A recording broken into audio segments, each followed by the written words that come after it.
তাওহীদের শাহাদাত, রব একমাত্র আল্লাহ, মাবুদ একমাত্র আল্লাহ, ইবাদত একমাত্র আল্লাহর হক, এটার নাম হলো ঈমান, এটার নাম হলো ইসলাম। একমাত্র ইসলামের কাছেই কালিমা আছে, লা ইলাহা ইল্লাল্লাহ।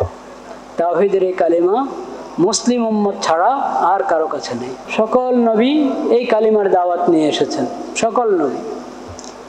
আদম আলাইহিস সালামের জামানায় একই কালিমা, লা ইলাহা ইল্লাল্লাহ। নূহ আলাইহিস সালামের সময় একই কালিমা, লা ইলাহা ইল্লাল্লাহ।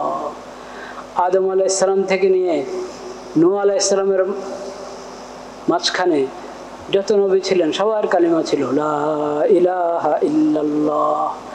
নূহ আলাইহিস সালাম থেকে নিয়ে ইব্রাহিম আলাইহিস সালাম পর্যন্ত যত নবী ছিলেন, আল্লাহ জানেন কত নবী আল্লাহ পাঠিয়েছেন, সবার কালিমা ছিল, লা ইলাহা ইল্লাল্লাহ, লা ইলাহা ইল্লাল্লাহ।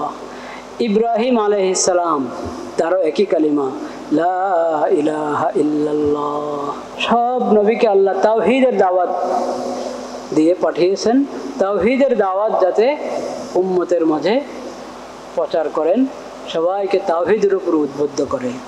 যাদের কিসমত ভালো ছিল, তাওহীদ গ্রহণ করেছে, লা ইলাহা ইল্লাল্লাহ তাওহীদের এই কালিমা মনে প্রাণে বিশ্বাস করেছে, জবানে উচ্চারণ করেছে, এই কালিমাকে জিকির হিসাবে গ্রহণ করেছে, এটা দিন রাতের 24 ঘন্টার জিন্দেগির মধ্যে এই কালিমার প্রয়োগ ঘটিয়েছে, তারা হলেন মুওয়াহিদ বান্দা, তাওহীদকে বিশ্বাস করেনওয়ালা মুমিন বান্দারা, মুসলিম বান্দারা। লা ইলাহা ইল্লাল্লাহ, লা ইলাহা ইল্লাল্লাহ, লা ইলাহা ইল্লাল্লাহ, লা ইলাহা ইল্লাল্লাহ। ইব্রাহিম সকল নবী তাওহীদ প্রতিষ্ঠা করেছেন, যার যার জমানায় তাওহীদের দাওয়াত দিয়েছেন, তাওহীদ আল্লাহর জমিনে প্রতিষ্ঠা করার চেষ্টা করেছেন। যারা সৌভাগ্যবান তারা তাওহীদের দাওয়াত গ্রহণ করেছে। কিন্তু ইব্রাহিম আলাইহিস সালাম তাওহীদ প্রতিষ্ঠার জন্য যত মেহনত, যত কোরবানি করেছেন, কোরবানি দিয়েছেন, আল্লাহ রাব্বুল আলামিন সেই বিবরণগুলো কোরআন কারিমে অনেক আলোচনা করেছেন, অনেক বেশি আলোচনা করেছেন, যাতে কিয়ামত পর্যন্তের জন্য তাওহীদের বিশ্বাসী যারা, তাদের জন্য সবক নেওয়ার উপকরণ থাকে। অনেক নবীর ঘটনাই আল্লাহ তাওহীদের দাওয়াতের ক্ষেত্রে উল্লেখ করেছেন, কিন্তু ইব্রাহিম আলাইহিস সালাম তাওহীদের পথে যত কোরবানি করেছেন সেগুলোর বিবরণ বারবার এনেছেন আল্লাহ তাআলা এবং বিস্তারিত বলেছেন। দুটি আয়াত আজকে আমরা শুরুতে পড়েছি, একটি সূরাতুল মুমতাহিনা এর আয়াত, আর একটি সূরাতুজ যুখরুফের আয়াত। সূরাতুল মুমতাহিনার মধ্যে আল্লাহ রাব্বুল আলামিন মুসলিম উম্মতকে কিয়ামত পর্যন্ত আগত খাতামুন নবিয়্যিন হযরত মুহাম্মদ মুস্তাফা সাল্লাল্লাহু আলাইহি ওয়াসাল্লামের উম্মত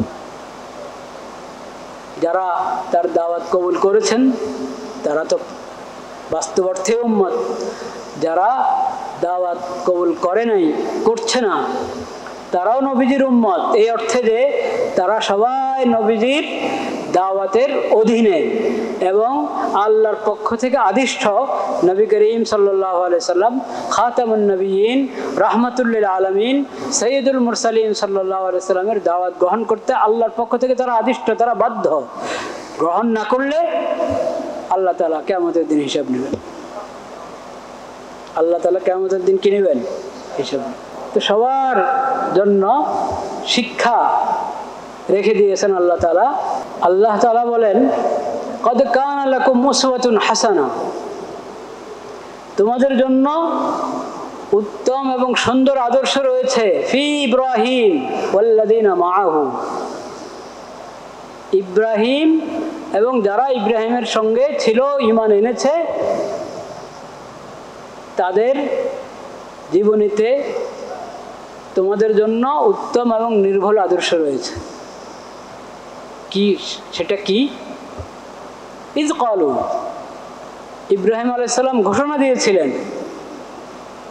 সমস্ত মুশরিকদেরকে, ইব্রাহিম আলাইহিস সালাম কি বলেছেন? ইয ক্বালু লিকাউমিহিম ইন্না বুরাআউ মিনকুম ওয়া মিম্মা তা'বুদুন। নিজ সম্প্রদায় যারা শিরকের মধ্যে নিমজ্জিত, ওই মুশরিকদেরকে সম্বোধন করে ইব্রাহিম আলাইহিস সালাম এবং তার সাহাবীগণ বলেছেন, ইন্না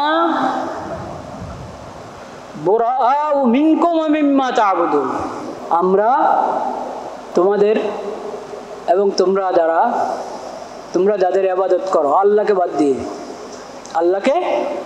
দিয়ে, ইবাদত একমাত্র কার হক? আল্লাহর হক।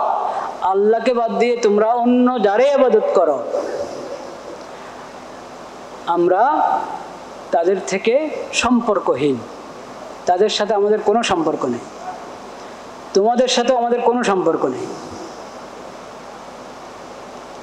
আল্লাহর তাওহীদ বাদ দিয়ে, আল্লাহর ইবাদত বাদ দিয়ে আল্লাহ ছাড়া অন্যদের ইবাদত করছো না, তোমাদের সাথে আমাদের কোনো সম্পর্ক নেই। আমরা তোমাদের প্রতি গায়রুল্লাহর ইবাদত করার কারণে, আল্লাহ ছাড়া অন্যের ইবাদত করছো তোমরা, এই কারণে তোমাদের প্রতি আমরা অসন্তুষ্ট। তোমাদের প্রতি আমরা কি? অসন্তুষ্ট। ঈমানের ভিত্তিতে, ইসলামের ভিত্তিতে যে ভালোবাসা হবে একজন আরেকজনের মাঝে, তোমাদের সঙ্গে আমাদের সে ভালোবাসা নাই, অসম্ভব। কারণ তোমরা আল্লাহর হক মাখলুককে দিয়েছো।